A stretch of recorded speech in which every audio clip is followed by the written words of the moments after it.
Thanks for joining this Fire Drill Friday. Shall we, let's start off with some good news, okay? Big news for California.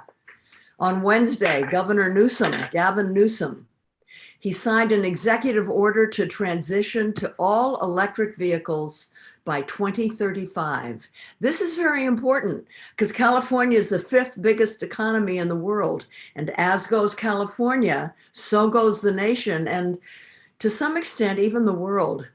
It'll also create so many, many jobs. I mean, think of all the charging stations that need to be built. But while this marks a momentous step in reducing demand for fossil fuels, Governor Newsom's announcement did little to address the other side of the equation, the supply side, keeping oil and gas in the ground. As you may have heard me say before, it's critical that Governor Newsom act now to stop the expansion of fossil fuel industry. You know, we simply can't keep drilling for more oil that we can't burn. We can't burn it if we're going to stay within the particles per, you know, that whole scientific thing. We can't burn anything more. We have to keep it in the ground if we're to maintain a livable planet. So I hope you'll join me in calling on Governor Newsom to take more action, the same action that climate demands, by immediately halting all new oil and gas permits and committing to a 2,500-foot public health and safety buffer to protect communities living near drilling. These are actions that Governor Newsom has the authority to take right now. So what's he waiting for? We want him to be a climate champion. Come on, Gavin. But speaking of the 25-foot health buffer, here's some other good news. Remember when I shared that Ventura County announced a 25-foot health setback between oil wells and schools, and a 1,500-foot setback between oil wells and homes? That was weird, right? Well, I am so pleased to say that last week, they expanded the setback between wells and homes to 2,500 feet. And this is going to take effect in 2022. So many groups and community members worked hard to make this win possible. And I want to thank them and cheer them on. This is a big win for people power. And I hope a turning point towards establishing setbacks in every California community. Governor Newsom, please take note. Okay, well,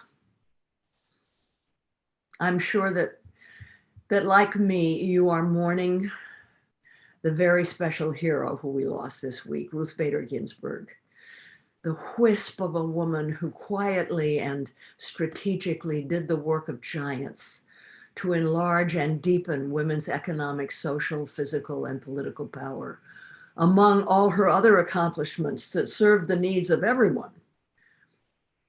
It's a huge loss, both because of the historic importance of the woman herself, but also because of what's at stake if we don't succeed in preventing a Trump confirmation. The Affordable Care Act and coverage of pre-existing conditions will go. Roe v. Wade will go. Climate regulations will go.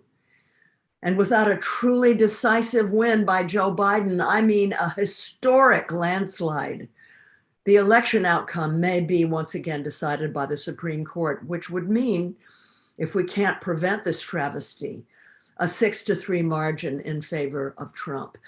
You know, this is why we have to do everything we can to get everybody we know to vote. It has to be an unprecedented landslide, so that even Trump can't call it into question, okay? We cannot let all the bad things that are happening immobilize us. I know it's pretty depressing, but instead of being immobilized, we can let our anger over the blatant hypocrisy that it represents mobilize us even more than we have been. I vote for that. Let's go that way. Screw them and the horses they rode in on, right? We're going to fight. Are you with me?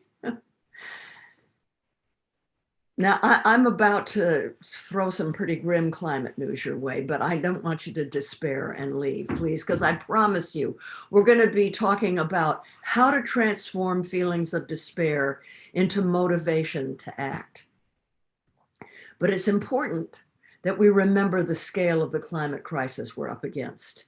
The fact that it isn't a future danger, but it's here, it's now, and how high the stakes are, because they couldn't be higher. And we need all of us working together to turn this ship around. Now, most of you aren't from California, so let me just tell you what it's been like here. 112 degrees in Los Angeles, 130 degrees in Death Valley, apparently the warmest record ever recorded on Earth. The air so thick and brown with ash and who knows what pollutants from the raging fires. We were told not to go outside because it was too dangerous. Well, you don't want to go outside. Eyes burn, headaches, dizziness, coughing. 5 million acres have burned, 30 people dead, and dozens missing still. I went out briefly and I saw a bird sitting on the ground, panting. I ordered a bird bath and bird feeder. I mean, birds are needing our help right now, right? And then I read an article in The Guardian entitled "Birds Falling Out of the Sky in Mass Die-Off in Southwestern US." Swallows, flycatchers, warblers, maybe hundreds of thousands dead already. Turns out, because of climate change, they were migrating early from Alaska and Canada to Central and South America before they had a chance to build up their normal pre-migration fat reserves. Normally, their migration routes take them over the resource-rich coastal areas, but the fires there forced them inland. That means they were flying over the Chihuahuan Desert, where drought has killed off insects and dried up water. Biologists say the bird carcasses they examined showed zero body fat. The birds may have starved to death, or smoke from the fires may have damaged their lungs. You see, climate change has damaged the Alaskan tundra where they breed, these birds breed. And destruction of the rainforests in Central and South America is damaging their winter habitat. As I mentioned previously on this show, there are already close to 3 billion fewer birds in North America than there were in 1970. Because their lungs are so fragile, birds are early warning signals for the rest of us, canaries in the mine shaft. So are the great white sharks that are suddenly appearing in the Bay Area far north of their normal range because of warming oceans. How birds and fish are behaving as their environment changes is telling us something about the future. Global warming isn't a faraway phenomenon in the global south or a somewhere in the future crisis that will be a problem for our great-grandchildren. No, it is right here, right now. Lives lost, communities displaced, homes and ecosystems destroyed during a pandemic, which is also related to climate change, by the way. People of color and low-income folks in the Gulf Coast have lived versions of this scenario for decades. In Houston, Texas, kids have grown up suffering cancer, asthma, and other lung diseases from refineries that are forbidden from playing in storm runoffs because of the toxins from fossil fuel infrastructures, damage from the hurricanes. They assume that all kids grow up smelling benzene when they step out the door and use inhalators while playing sports on the fields in the shadow of the oil refineries and have to shelter in place with windows covered in plastic and sweltering heat because a refinery has exploded. I mean, that's here in the United States. But see, I'm talking to you from Beverly Hills. Greenpeace staffers, Maddie and Georgia, who are on this call, they're in the Bay Area, where last week, because of the fires, daytime was dark as night. We didn't grow up with this. Fires, a blood red sun, and dying birds in the west. Droughts, storms, tornadoes, floods in the middle of the country. Rising sea levels and supercharged hurricanes in the east. You know, by one estimate, 40% of the US population lives in places susceptible to a sea level rise of just 3 feet. It's a lot to take in. But let's just keep reminding ourselves of what the climate scientists say, okay? The crisis is real.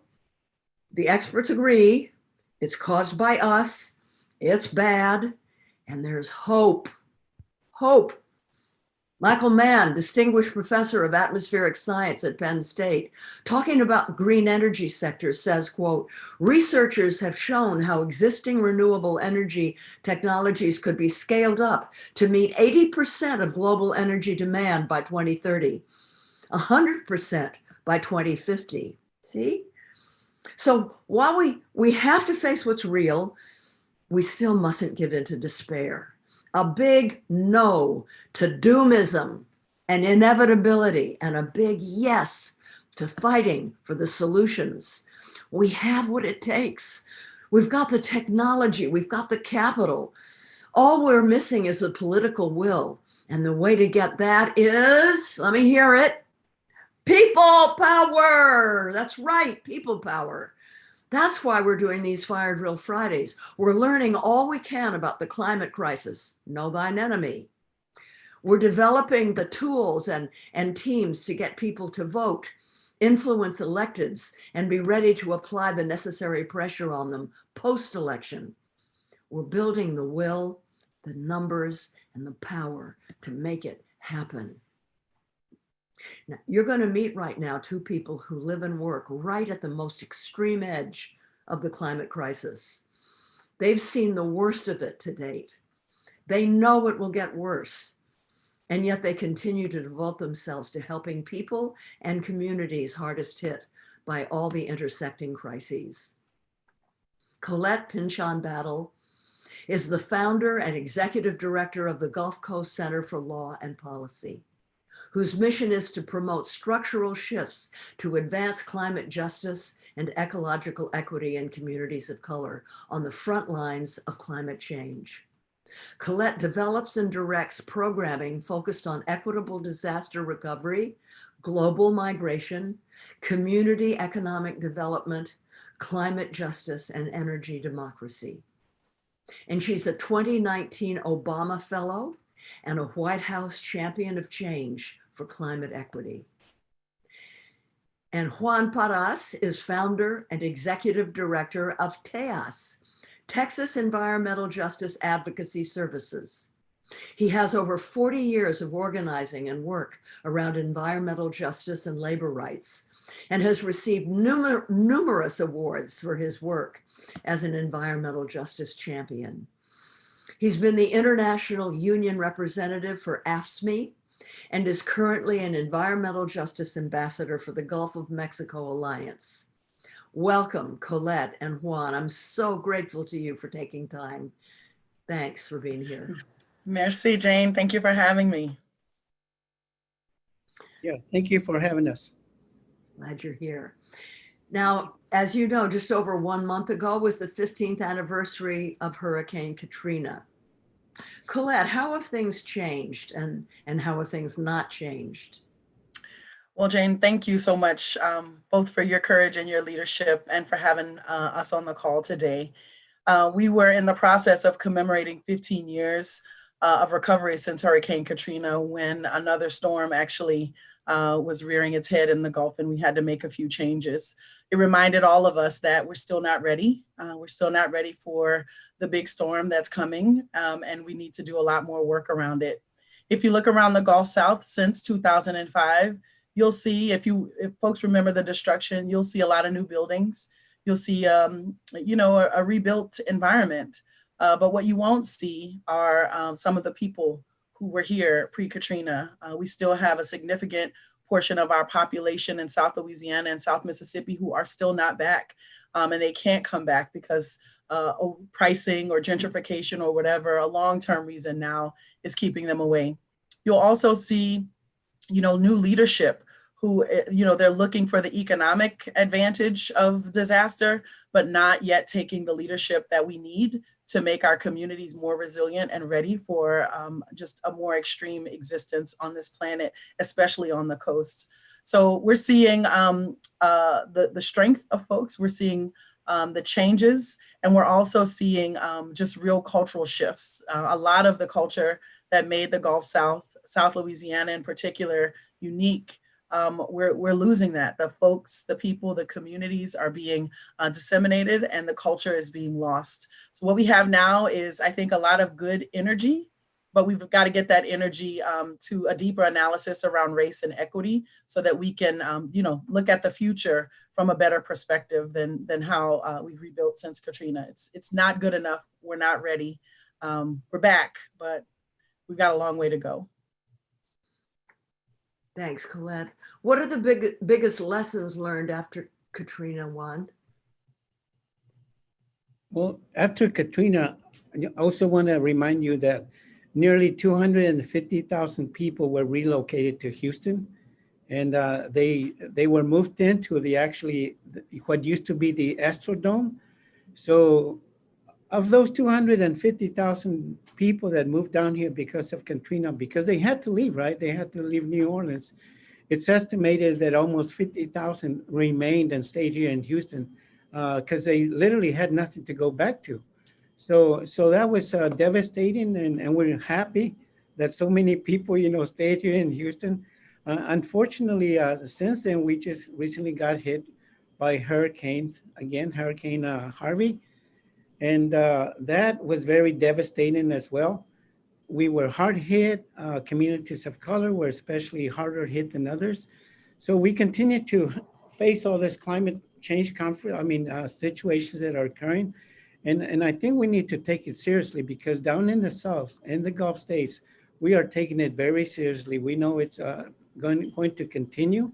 The storms are going to get worse, and it's going to have huge impacts on not only the economy, but everything else that goes along with it, the petrochemical industry, the farming industry. We're all impacted. Immigrants are impacted by it. Anyway, I'm glad to be here, because when we talk about, environmental justice issues, we just get on a roll and we want to fight. And thank you for giving us some time to speak on this issue. I'm so glad you're a fighter, Juan.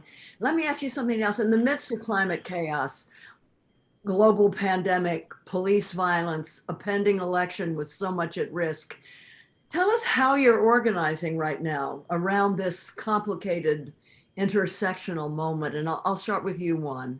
How are you organizing right now? Right now, we're educating folks on the issues of climate change, obviously, and the impacts that it can have here in Houston. But we're also making extremely, as much as we can, reaching out to labor, organized labor. Our background, as you mentioned, was organized labor, and we come from organized labor.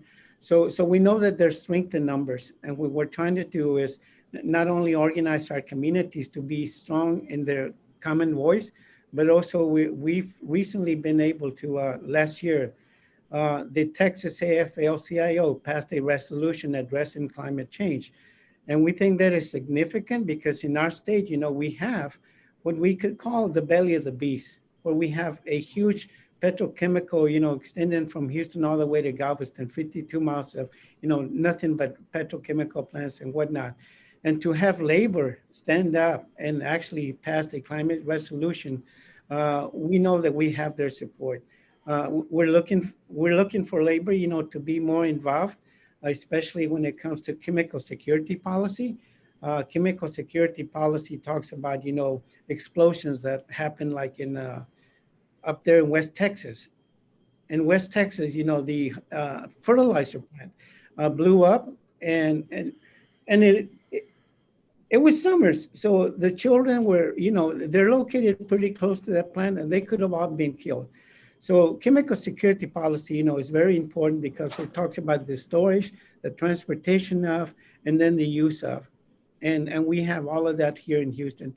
Again, I'll cut it off because there's just, we're on a roll, and I want to give Colette and others, an opportunity. How are you organizing during this multi-pandemic crises, climate crises. Yeah. Well, with Or okay, go ahead, Colette. yeah, or organizing very prayerfully, to be honest. This is a dangerous time for us to do the thing that we do the most and the best, which is engage with community.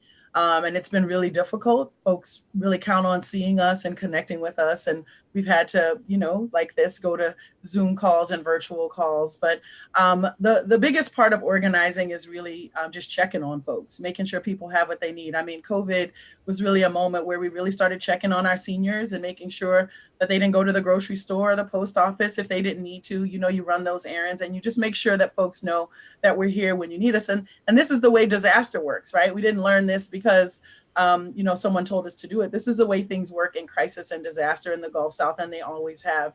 In the first moments of disaster, you really do see the best in folks.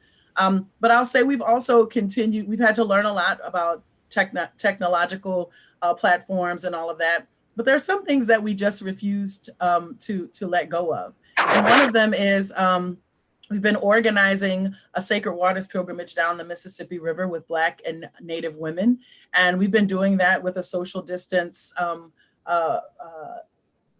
I don't know, we've all agreed to address the social distancing issues to where everybody can be safe. And those protocols that we've put in place have allowed us to still do what we need to do as Black and Native women, which is to pray for this earth, to pray for our relationship with this earth, and to really start to heal and reconcile the relationships between Black and Native folks. One, because it's necessary and it has to be done. And two, we won't have a successful climate movement if we don't have these two groups of folks moving together and able to be together and trust each other and work together.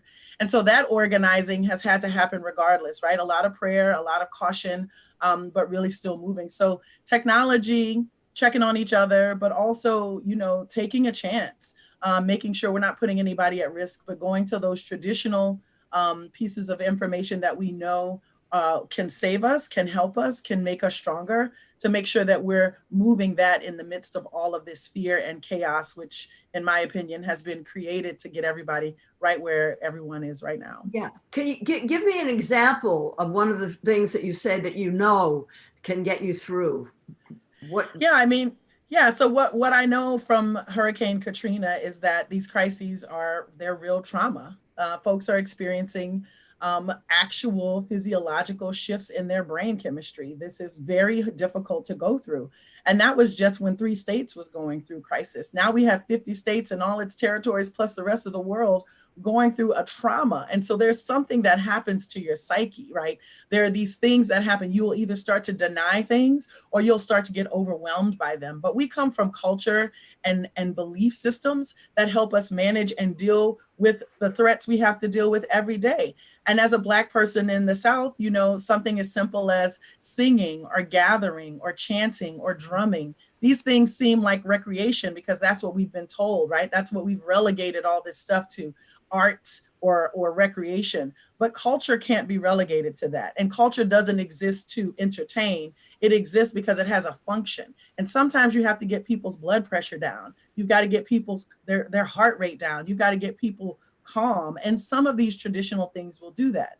I also come from a faith tradition where prayer is real.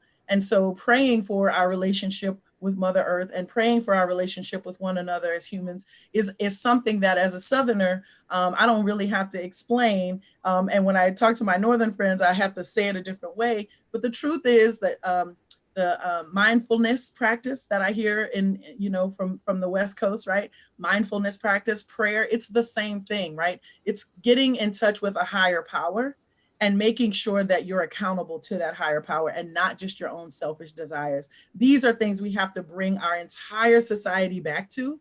And we don't do that by, new innovation. We do that through traditional ecological knowledge and traditional knowledge of our cultures. And that's what we've been able to really push forward in the middle of a pandemic, in the middle of all these uprisings, in the middle of all of these storms.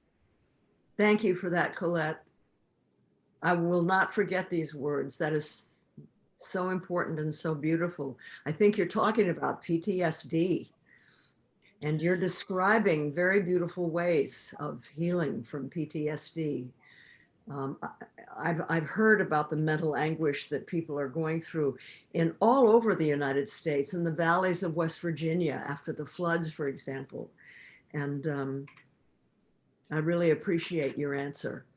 So here's another question. Whether it's fires or hurricanes or floods, climate chaos is here and people are living with the real impacts and consequences every day. Colette, what are those impacts? What do they look like on the ground? And then I'm going to ask Juan how the reality impacts communities of color. Yeah.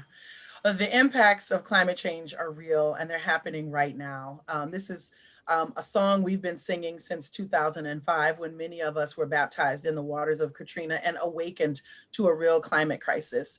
What we see are the fast moving storms. They clocked this year, the National Oceanic Atmospheric Association clocked the highest surface temperatures in the Gulf ever recorded. And the comment was, we're expecting a very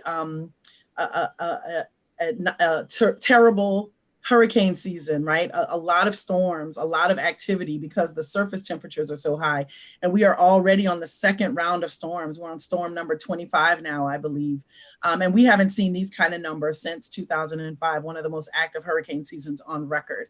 So we're seeing more storms, more intense storms. But when we saw Hurricane Laura just hit Southeast Louisiana, Southwest Texas, that storm, normally hurricanes dissipate when they hit the land. That storm was a hurricane all the way 5 hours inland. And so now we're not just seeing bigger storms and more frequent storms, we're seeing storms that can make it inland much further than anybody has ever anticipated. In addition to the hurricanes, we have to understand that climate change also brings more precipitation. So rain events and rainfall and floods, while no one is really connecting those dots, that is climate change. We are seeing more precipitation in the air.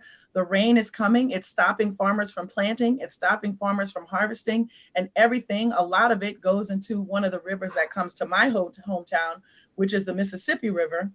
And that river, when it's so high for so long, compromises the levees that are alongside it everywhere, not just in the city of New Orleans, but in St. Louis, in Memphis, these places that have levee systems. The water is high. And of course, our brothers and sisters know on the West Coast that the fires are not just raging because it's fire season. The fires are raging because of drought conditions that are accelerating a natural system. Hurricanes are natural, fires are natural, but nothing we're seeing right now with these hurricanes and these fires are natural. This is climate exacerbation. This is what climate change looks like. It's not coming in the future. It's here already. It's happening. And to have all of these things moving in our country at one time is to have the ultimate wake-up call. The bells are ringing, the drums are being banged. Everything is here. What more do we need in order to acknowledge that we have a new climate reality that we have to get ready for? Thank you, Colette. And Juan, how is this all impacting communities of color in Texas where you live? It's having severe consequences because a lot of our fence line communities are people of color.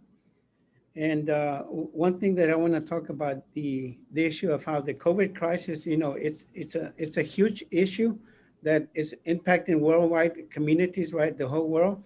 And similarly, the comparison that I want to make there is that air toxins have always been an issue for communities of color, but it's not really addressed, and they haven't tried to fix it up. But the COVID crisis, I think, is comparing the two. We have two situations here: COVID crisis and air toxins, and they're both because of climate change occurring. It's a world issue, and I think that the focus on what's going on right now in communities that are inundated with air toxins are being highlighted. The coronavirus is having huge impacts on those communities. So they're mutually should be addressed. It's not a one issue that has impact on everything. It's common issues, multiple issues that are affecting our communities. Mm-hmm. And I think that what's happening right now is that people in power, politicians, are paying attention now more so to environmental issues because of the COVID crisis. And that has implications for us, because now they're talking about how do we address both, instead of how do we address just one issue. When you talk about those combined issues. What we're dealing with in our communities is just the educational aspect of it. How do you get treated for COVID crisis, the COVID, implications, and where do you go? Language issues. Language is an issue for a lot of our immigration population. Visiting sites is another request that we have asked county and city to provide, sites so that they can go and be tested. And talking about, just the fact that we have a huge immigrant population in our city, they initially were afraid to go test it because they have to give information of where they live, where they work, for fear of ICE, coming afterwards after the crisis and actually having raids. So there's multiple issues that we're dealing with. And I think it's very important also to bring up the fact that the EPA and NEPA regulations are also being highlighted. People that did not know about environmental justice are finding out what those issues are. And the other thing is that in 1994 is when the executive order was passed on environmental justice. And to date, there are very few cities, states, and counties that actually have an environmental justice policy. And until we start actually getting those cities, states, and counties to come up and draft environmental justice policies, they will act as if it doesn't exist, and people of color will be continually underrepresented when it comes to environmental issues. This is to both of you. How do we plan and manage movement away from endangered coastal communities? And how do we do it in an equitable manner? Start with you, Colette. Yeah, the equitable manner part of that question is really key. We're already seeing the first federal dollars of the U.S. go to relocation in South Louisiana from an island called Ile de Jean Charles, which has at least a couple of indigenous nations on that island. And that process, if you ask the folks from the island, there are some critiques of the role of the government and how that process has been going. Meanwhile, I think no real examination of what it means for Native nations to engage with this federal government, having no acknowledgement of past harms or reparations or restorative justice, just another assumption that an agreement to work with the federal government will work in their favor. I think we're losing the fight on things that we could win if we would just acknowledge past harms and really try to move forward from there. But I also think we're seeing lots of folks really understand that migration is for the privileged. If you're able to migrate ahead of a storm, it's because you have the resources to look at information, to understand information, to sell your house, to move away. We are now looking at folks who understand that your greatest investment, your home, is going to be worth next to nothing due to sea level rise. And many of these coastal cities, not just New Orleans, not just South Louisiana, I'm talking about DC, New York, Norfolk. These are places that are all going to get hit the same way, Miami. And so the wealthy, the privileged are able to see this coming and move. What you are left with are folks who, are being told on television that climate change isn't real, or at least being told to doubt it, right? There's enough chaos to make you doubt whether or not this is really a thing for you to worry about. And then we also have, in the midst of all of this, a growing racial wealth divide that necessarily keeps African Americans in particular, and Native Americans, I would say as well, out of the ability to even make their own decisions to get out of the way. And so now we have people who are just left behind. I wouldn't believe it if I hadn't seen it in the aftermath of Katrina, but that's what we're facing even with relocation. We know it's happening globally, but we have folks still causing enough chaos to make people think maybe it's not something I have to worry about. And the moment people really begin to believe that, the houses won't be up for a market sale anymore because they won't be worth anything. They won't be insurable. They won't be anything that any type of wealth that you thought you could pass on to your family by passing on your home will not be there. And for African Americans in particular, it's the greatest investment of their income and their wealth that they have. And so we're looking at a real situation. This government, both federal and state level governments, have not acknowledged that in order for us to deal with this relocation process, we're going to have to deal with how people got to where they are in the first place. And while this absolutely means discussing redlining and why Black folks live in low-lying areas, and discussing why Native American populations have been moved to places that are not necessarily their original homeland, this also means we're going to have to ask a very hard question to privileged people who are not necessarily people of color and ask, how did you get the land and the home that you're on in the first place? And by the way, whose territory are you on? Because it's not yours. And stolen territory, you know, what they tell you in law school, if it's a stolen good, you can't actually pass it on, right? And many of us are living on stolen goods, and we've got to reconcile that reality to a new climate reality that's going to have a lot of our population in motion.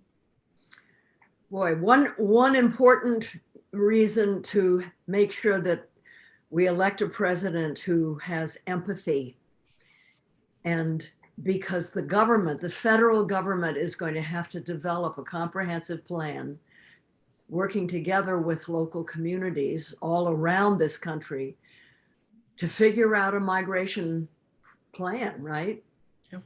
Everybody's talking about plan your vote, and that's important, but we have to plan for how to move people away from the dangerous places that they're living right now and do it in a way that's equitable. And the federal government is going to have to do that. Do you agree with that, Juan? Yes, I think they need to deal with it. Unfortunately, I don't think that this administration is addressing all the environmental concerns in our nation. Yeah, and I would just add to that, Jane, that, you know, in addition to planning our, I like how you put the vote and planning our relocation, because there is a time where we have to plan our vote in the midst of climate relocation, right? So what happens, and we saw this in Katrina, what happens when there are elections after a disaster, where people can't get to their local polling places, they can't even get to their local jurisdictions necessarily.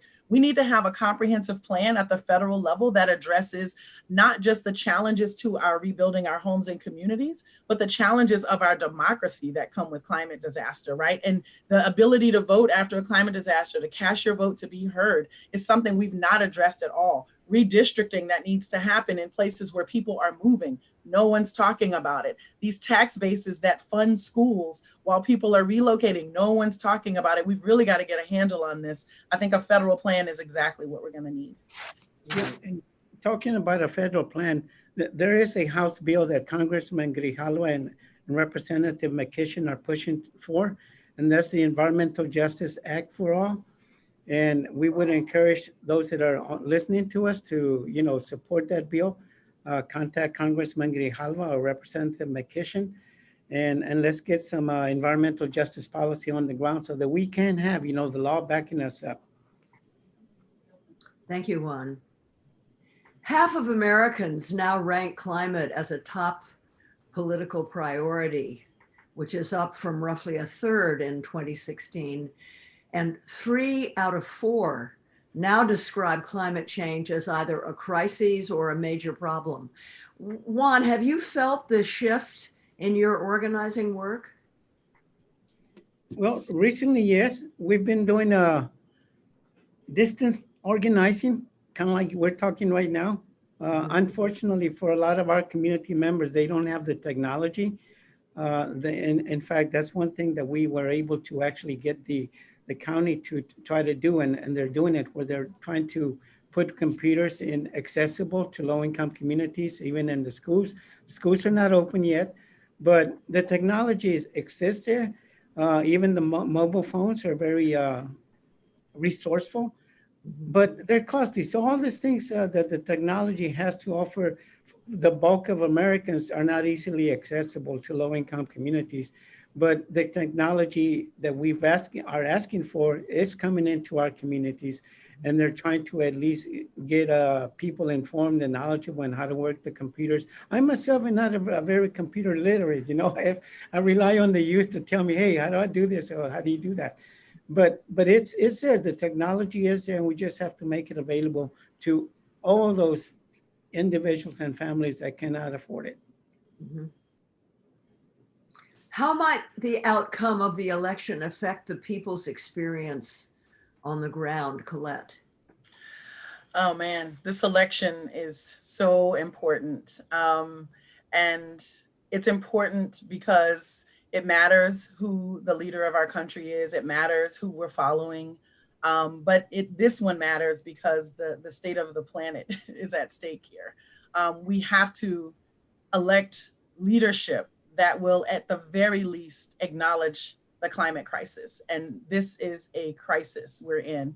And while I know there are many folks who follow you, Jane, who are, 100% excited about Biden, I'm just going to say neither party is doing nearly enough to address this climate crisis, not even Vice President Biden. Like, we really have to get a handle on what we're asking for here. We're not asking for people to moderately change your life so that you cannot be too discomforted by the changes. We're saying we need major changes in our society immediately.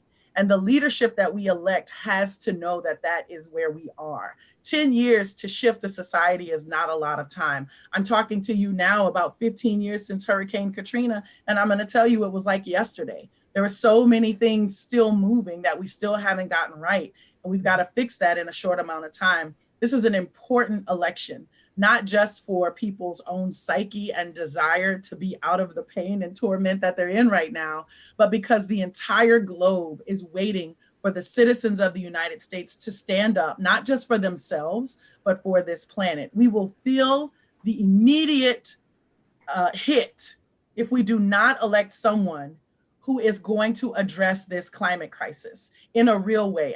In addition to whatever plan they have got to be open to listening to the front lines. They've got to be open to listening to folks who have gone through not just the disaster, but the broken systems that we have that are associated with recovery. There's no way you understand that unless you have been harmed or hurt by these systems. We're going to have a much more inclusive process, and we need a leader who is going to acknowledge that this is a problem. We've got a long way to go, but if we work together, we can save each other and we can save this planet. So what I think we should tell the young people who are questioning whether Joe Biden is enough of a climate champion, just tell them, voting means choosing your opponent. That's right. That's right, Jane. That's right. And wouldn't you rather push a centrist than fight a fascist? Or a dictator. Fascist dictator. That's why we need unprecedented numbers of people that are prepared to put the pressure on so that we do end up passing a Green New Deal. That's one of your organizing principles, right, Colette? Talk about that. It is. We're anchoring Gulf South for a Green New Deal, which is 5 Gulf South states, acknowledging that what Representative Ocasio-Cortez and Senator Markley put out is great, is a great vision, but it did not include a lot of the realities of the Gulf South, including our fisheries, including what happens with heat and the way folks are living with heat in our area, including culture. These are things that mean a lot to us, and they are part of this region. And so we've developed our own policy platform, a 6-month process of communities from 5 states saying, this is what we want in a Green New Deal for the Gulf South. But we didn't stop there. We're doing Southern communities for a Green New Deal, 13 Southern states moving on it. And when you ask, can we see the increased participation or acknowledgement of climate change? I'm going to say yes, because we are also facilitating a red, black, and green New Deal with the Movement for Black Lives. And for the first time in my life, I'm seeing Black communities understand this issue of the climate crisis as one that impacts Black lives. And so for us, this Green New Deal is not about a piece of legislation, but it is a clarion call to action. And it's a call that says we all have got to do something at our local level, including getting new leadership, but we've all got to do something at our local level to resist what is happening to our communities and to build what we need. And I'm just so encouraged by the young folks who have gotten into this. I have to mention, Jane, one young woman who's 11 years old in North Texas, McKinney, Texas. Her name is Ryan Calhoun. She loves you, by the way. And this little 11-year-old brown girl is into the climate movement. And it's these folks that I say, This is what gives me hope, right? Because when a young woman like Ryan can say, I love Jane Fonda, I'm watching Fire Drill Fridays, and I'm fighting climate, I say we've got ourselves a shot here. The whole new generation of folks who are coming in young, and they're coming in hot, and they're coming in for a Green New Deal, but also for something much better than that. Yeah, hear, hear. Beautifully said. What can people do today to mitigate the worst impacts of the climate disasters? Juan? Well, that's sort of a real hard question, because there's a lot of things that we don't anticipate are happening. And if we could actually anticipate what's going to happen, we could probably figure out how to deal with it. But with the unpredictable circumstances that we're in, with the weather, with our political administration, with what's going on locally, I think that what's happening, at least in our communities right now, is that people are basically evaluating themselves, their self-worth, and where's our country at this point? Where do I stand in this country? What do I do for it? It's interesting to me to find that there's so many youth right now also that are very concerned about their future. Maybe we don't hear them talk about their future and their experiences and their expectations, but we deal with a lot of youth in our communities. And for right now, it's just like, what's going on? How can I sort of assure myself that I'm going to have a future in this state? So it's making the youth think about, what's going on. And it also is making us, the older generation, I feel like I'm in that older generation, is how do I instill in them that there's still hope? Get out and vote, because a lot of people have gave up on voting a long time ago, especially in because even though they got out there and vote, they never benefit from the political system. So if you're going to encourage anyone to do anything, there's got to be a give and take, a reward system, sort of. And politically, I grew up where, my dad was always a voter, but there's a lot of Latinos that I know of that says it doesn't make a difference when it comes to minorities. So we've got to change that mindset. And I think we're getting to that mindset that no, everybody has to vote. And right now, I would encourage everybody to vote, obviously. But because of the pandemic crisis, the increase, hopefully, I hope in absentee voting will take place. But again, our current elected, representative is just fighting the notion that it's going to be just illegal what's going on, the ballots, we need to check on them. I think he knows he's going to lose. And I hope that people make him lose and get out of office, because he has doing nothing but created chaos with race relations, with the environment, with climate issues, the whole shebang, right? Right. Colette, what do you think people can do today to mitigate the impacts of the climate disasters? Yeah, well, I'll ask your viewers to take a deep breath, because this one's going to hurt.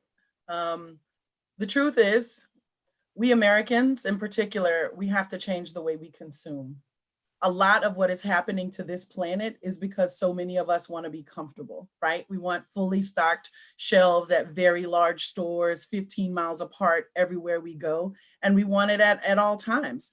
This consumer culture that we have is driving a global imbalance. And it includes our dependence on fossil fuels. It includes our dependence on big ag. It includes our dependence on big textiles. These things are harming the planet for us to be comfortable. This is our privilege now. Now the question is, how uncomfortable are we willing to be? And I'm not just talking about what do you buy out of the store. How often do you turn on your lights? Where is your energy coming from? And are you at the city council or the fights where folks are fighting for community control over energy, over water, over natural resources? If we want to get out of this thing, we're going to have to do what's called, have a commitment to self-transformation. It's one of the T.E.J.A.S principles, which is a list of principles that many of the climate movement are adhering to. But a commitment to self-transformation means before you point your finger at me, ask yourself a few questions about how you live in this world. How much do you consume? One American consumes as much energy as 370 people in Ethiopia. But the people in Ethiopia are going to feel the climate impacts and not have the resources to actually run from it or recover from it. Meanwhile, we're going to keep consuming the way we consume. This is really about us and our problem. We can point to the other side all we want to. We can blame those big companies every day. But if those big companies didn't have a demand, they would not be in place to put this imbalance on our planet. This is really about us changing ourselves. This is about us being courageous enough to take a look in the mirror and understand that if Americans change the way we do, not just consumption, but also democracy, the whole planet would be better off. We've got a long way to go, and it's gonna be really hard and tough, but we've got the strength to do it. We've got the bloodlines to do it. We are here. That means it's our job to do it. And now we just have to see not just the political will of the leadership, but the political will of the people to save this democracy, not just engage in voting, but engage in voting and change consumption patterns and engage in advocacy on behalf of something that is not just your own comfort and privilege. I say that with love. Maddie, I'd like to know, would you give us some audience questions for Juan and Colette? Absolutely. So from Brenda on Zoom, how are the people who lost their homes and towns in the fires going to vote? How do we help them? Yeah, that's a great question. Mr. Juan, I'll take a shot at that. I mean, this is what we faced right after Katrina, right? How do folks who are displaced vote? And the truth of that matter was folks had to drive in and try to come to their voting poll. They had to find a way, they bussed them in actually. And so I think there's gonna have to be a ground game from the nonprofits to get people to the voting polls. And I hope that folks are already moving on that. But as Jane mentioned earlier, we need a federal plan for when this happens. We have to have a better system than driving people back into disaster in order for them to vote. Why can we have this conversation on Zoom, do banking from around the world with just our phone? Why can we do all that, but we can't vote on our phone? What is it about this participating in democracy that we just feel like innovation cannot solve, but innovation can solve the climate crisis, but it can't solve people voting when they've been displaced by climate disaster? I think we've got to, take a look at what's really going on here and really get clear on especially how people vote after climate disaster. I think it's an excellent question. Thank you. Maddie? I'll bring up another question. Yeah. From Jim on Zoom, what can we say to people who still don't believe that disasters like the wildfires in California are climate change related?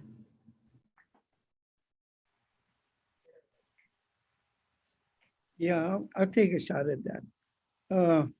That's the problem with a lot of our communities is that they think these are just natural events. Forest fires are going to happen. Plants are going to explode. Poverty is going to exist. And I hate to sound so negative, but there's a lot of people that just do not want to deal with the changes that they have to get involved with because it takes time. It takes time and energy, like Colette and I, to try to convince people we've got to change our lifestyle. We've got to do this. You got to vote. You've got to participate. Your voice needs to be heard. And a lot of people have already assumed in our country, and this is it's just not recent. It's been happening that I do not matter. My voice does not count. And so we've got to change that mentality as to make sure that everybody's lives matter. Every person should get involved in issues that they're concerned about in their community. But because of the barriers that we already have that exist, accents, right? I have an accent. Understanding issues. I'm not educated. I'm not informed. So all of these things hinder participation. But if we were to actually hold a meeting and say, look, we don't care if you have a third grade education.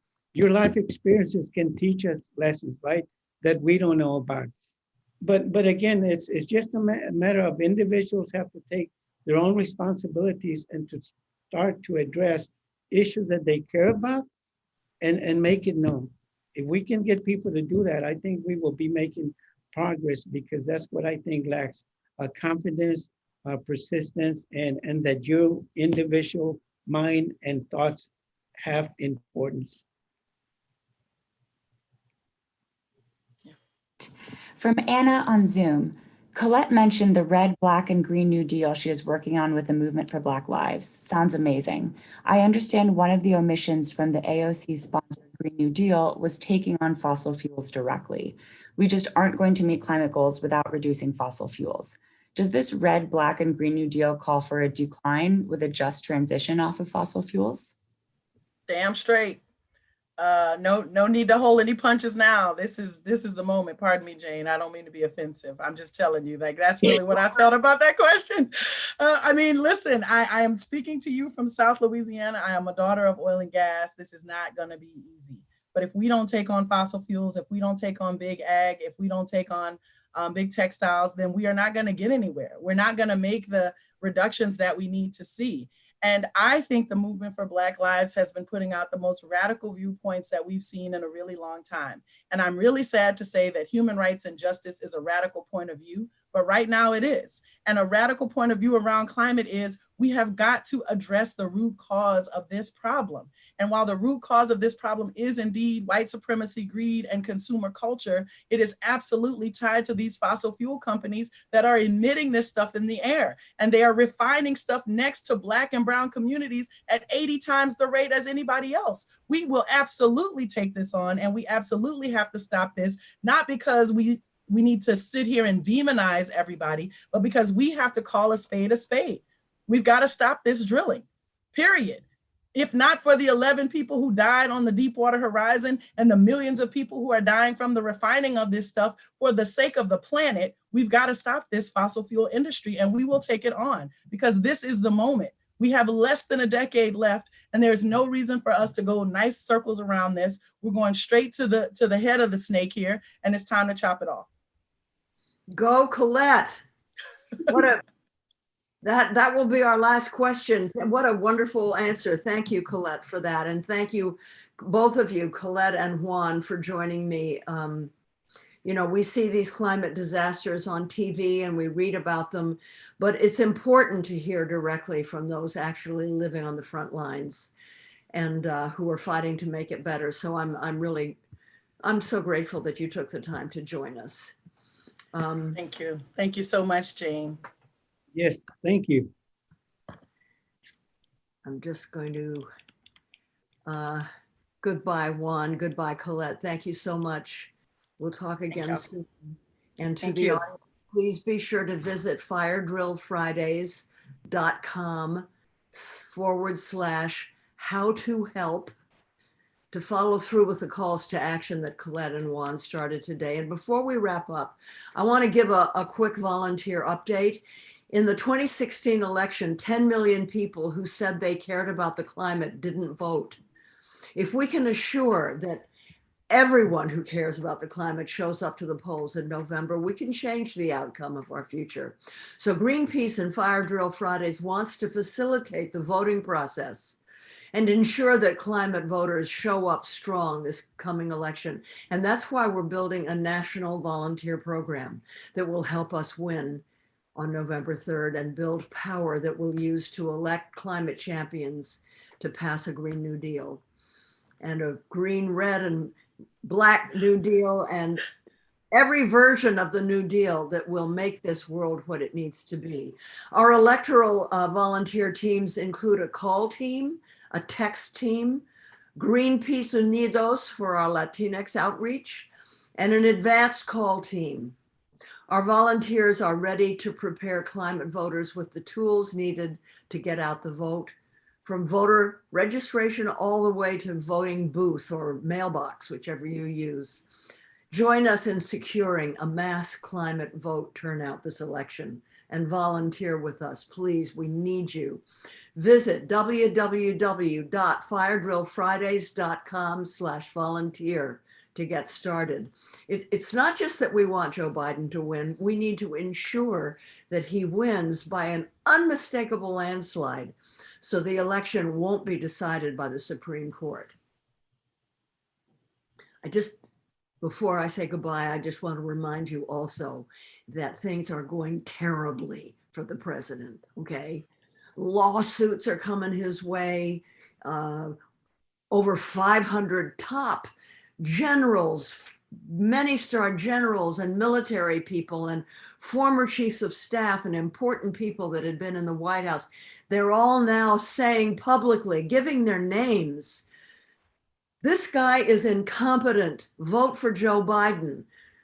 And a whole lot of other things that are happening that make this a really tough time for the president. So just keep that in mind. There's a lot of hope.